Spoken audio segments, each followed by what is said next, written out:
I am the tofu golem. Please enjoy the video.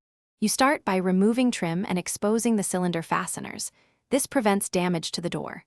Use a screwdriver or hex key to back out the mounting screw or pop the retaining clip. Once done, make sure the lock is in the neutral position so the cam aligns and the cylinder can slide out. You'll work with needle nose pliers ready. Hold the cylinder firmly as you prepare to withdraw it straight out, keeping track of any small springs or spacers that come loose. You'll now align the cam by turning the key. This frees the cylinder to slide out. If you need to remove the key first, insert a tension wrench to hold the cam in place so the cylinder doesn't rotate back. Once aligned, pull straight outward while supporting the housing with your other hand to prevent spring ejection.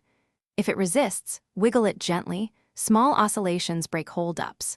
Be patient and avoid forceful twisting that could shear the retaining screw or damage the door face. You finish by inspecting the removed cylinder for wear.